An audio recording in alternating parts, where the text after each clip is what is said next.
Hey, welcome back to my first video essay, right? I'm thinking about doing more of this in the future, but as of now, it's like my debut, as you can say. Yeah. Today I'm going to talk about why Kanye West is a genius. Alright. So, I want you to imagine this. It's October 23rd, 2002. A rising black artist with the name of Kanye West was driving around downtown LA with a rented white Lexus.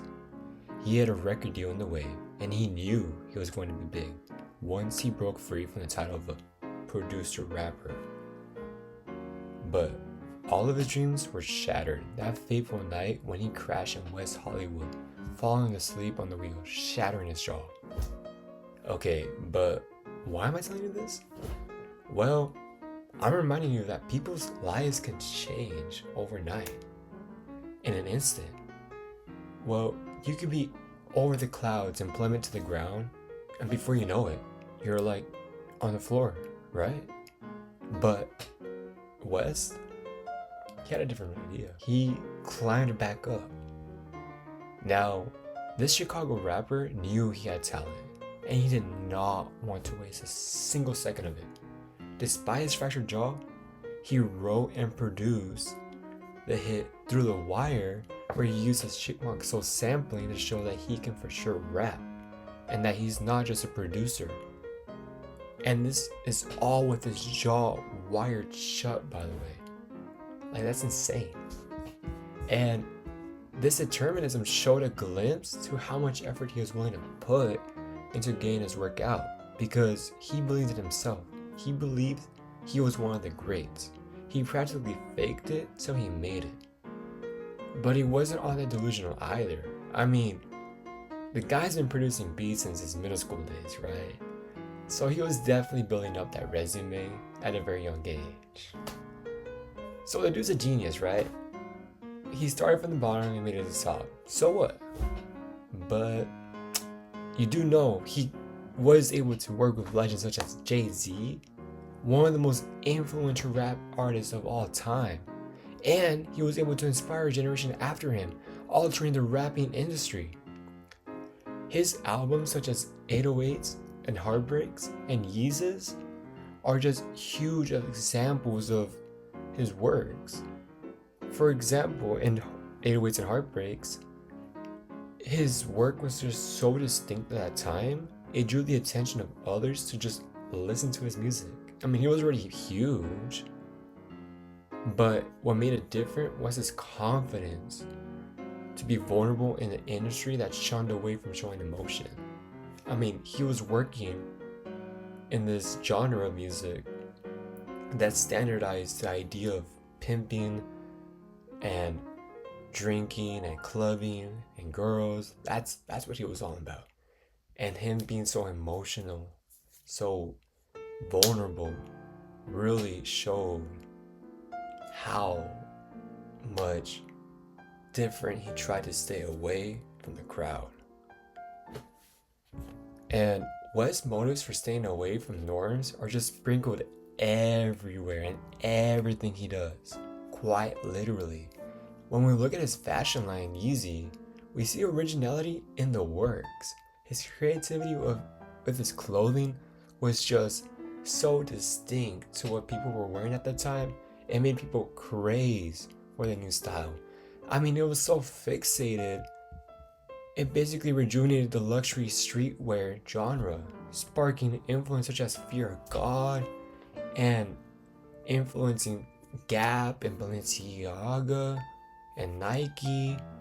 I mean, they were literally asking him to work with them because of how different and how influential he was as a person, which is very much what a genius is, right? And I can definitely say that he has actively tried to separate his work from others, especially when he's presenting it to the audience, because that's a big marketing tactic.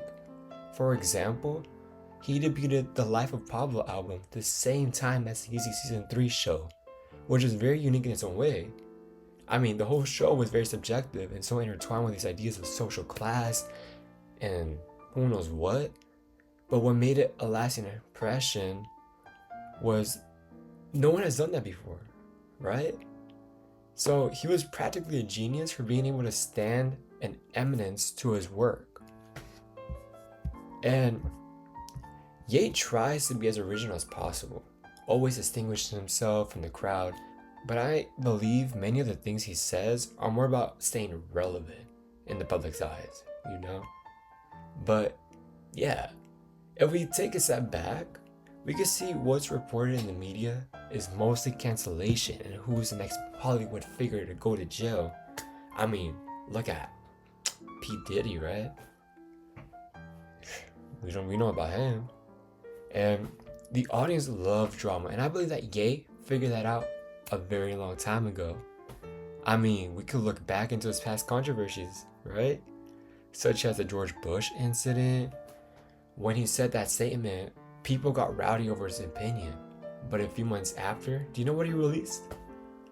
His second album, called Late Registration, won 3 Grammys, went platinum that year. And this isn't a coincidence either.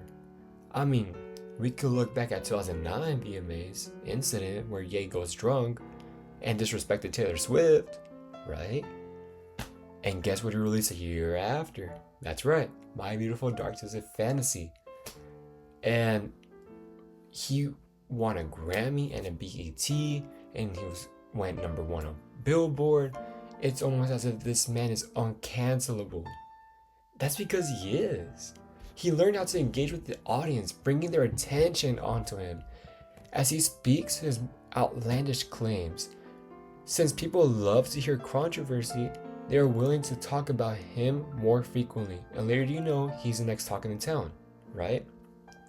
This next level of marketing is what allowed him to score huge sales on his music. But I'm not going to excuse that for that being his sole reason to his success. I mean, the dude's a good artist. He's a good rapper.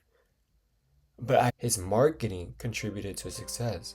It allowed people to get to know him more, his name, his fame. So let's go more current. It's 2020. Ye's running for president. He's wearing White Lives Matter. He's in the pinnacle of controversy. Next thing you know, he releases Donda, which I believe is the peak of his career. I mean, that's the whole Mercedes-Benz Stadium, right? But regardless, the fact that he went from stating that George Bush incident to being in the political field now just shows that extreme level of exposure he's willing to take to have his face out to the public. He doesn't necessarily need to be saying those things to his audience, but he does out of spite for relevance. Now, at this time, he's only known for controversy. Controversy I don't condone, but controversy that's engraved with his name. Statements about him being a Nazi and anti-Semite despite his past being a Christian, I don't know how that works, is almost deranged. I think he's afraid of fading away. And in order to stay relevant, he has to be controversial to stay in the peripheral of the audience. Though this all came at a cost, he lost many of his connections and his deals. But he countered that by saying that he felt like a slave being chained up with no freedom to say. Which I say to him, good for you. But I believe he's lost his total reputation with his statements. I don't think there's any comeback after his Hitler support or the things he claims he did with his cousin. If you know, you know. Because as of now, there doesn't seem to be any boost to his fan base. I mean, just look at the Vultures trilogy. Since the first album didn't do so good, with its lack of features and poor production, they only finished off with the second album, which was also a flop, leaving the third scrapped for their initial plans. I think Ye is so desperate for some sort of support now that he even recently released Donda 2 in order to reach some of his old fans back who were yearning for that album to release on stream. Not only that, but his apologies for his anti-Semitic statements and him going back to God just sounds like he's trying to undo his actions. But something's telling me that the fans are tired of his BS. So, what can be taken away from him? Well, he's definitely a genius for being successful. But when you give a kid with ADHD a spotlight and a crowd, he's going to feel like a god. And I think that's what definitely spiraled him into insanity. He was definitely the black sheep in the music industry, no doubt. But we can't take out his allegations out of context. That's still him. But now what? He's like a shadow of who he once was. His innovation, his originality being the headlines to new features in talk magazines are now gone. And now he's just this reckless man who's asking for attention. The only real defenders are those who look at his past claiming he made graduation, which is more than a quintillennial. That's 15 years, by the way. Literally nothing current is mentioned.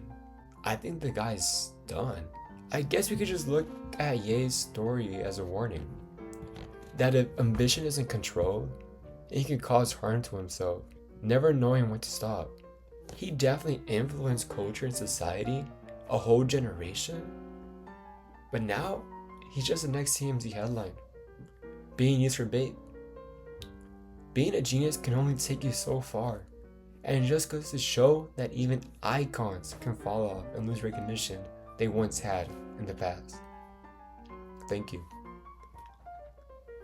I hope you guys like my video essay about how Kanye West is a genius, and subscribe, like, because I might be posting more days. Thank you.